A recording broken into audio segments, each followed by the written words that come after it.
keep on moving forward, always getting closer. I march until it's over, and just like a soldier, I keep on moving forward. Hey guys, it's Jojo93. I got my Imperial March shirt on right now because we're going to talk about Andor. So how do we break this up, guys? So when we talk about Andor as a Star Wars show, a couple things to go over. Okay, so I liked the first episode, even though it was slow, but there was some good action. I liked the second episode, even though it was slow, because the story was going places that were interesting. I liked the third episode because it was action-packed and I really liked the story. Episode 4 was a little rocky for me, but there were some good moments. Episode 5, a little rocky, but some good moments, and just the overall pacing was pretty slow. Episode 6 was very good. Episode 7 was pretty slow, but I enjoyed it. Episode 8 was pretty slow, but I definitely enjoyed it. I've enjoyed the show overall.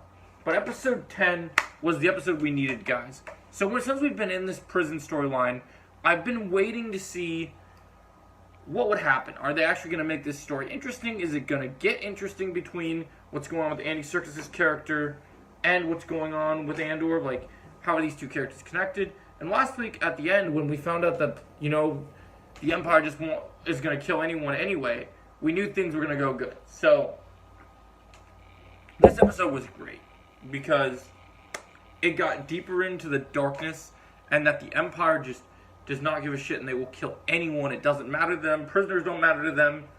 They're just the most awful people in the galaxy, and they know it. And that, to me, was something that felt worth highlighting.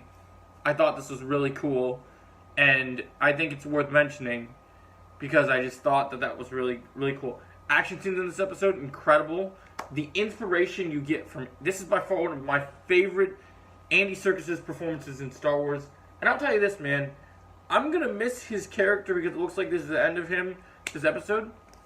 Besides Andor, he was probably my favorite character on the show. I loved his character this episode. When Andor puts him up to his speech, the little callback to the A New Hope scene where they're searching the terminals. Super good this episode. Loved it. Loved the action. Loved the camaraderie between Andor and Andy Serkis. Andy Serkis' performance is great. And then Stellan Skarsgård's speech this episode, super good. I just loved... I love how the rebellion is in such a desperate time, and you feel it. You feel the tension here, and it just feels great. To see this, everything feel hopeless. The writing of this show is really ingenious, and Tony Gilroy and his writers really have crafted a very good show, and I really enjoyed this episode. The Mon Mothma stuff was pretty good as well. I'm enjoying the feud over the politics over a charity about money. I thought that was really good. But overall, the prison storyline took precedence. The action sequence is very cool. Very well done. Andor is still a badass. Loved how everyone had to kind of just swim away. This was a very good Andor episode. I'm looking forward to the final 2 episodes and seeing what Tony Gilroy's got in store for us.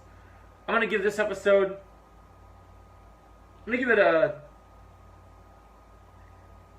We'll say a 9.1 out of 10. Very solid episode. I very much enjoyed it, guys. Let me know what you guys are thinking in the comments. Did you guys enjoy this episode of Andor? Are you guys liking the show so far? Let me hear your thoughts. And have a great day. And just like a soldier, I keep on moving forward.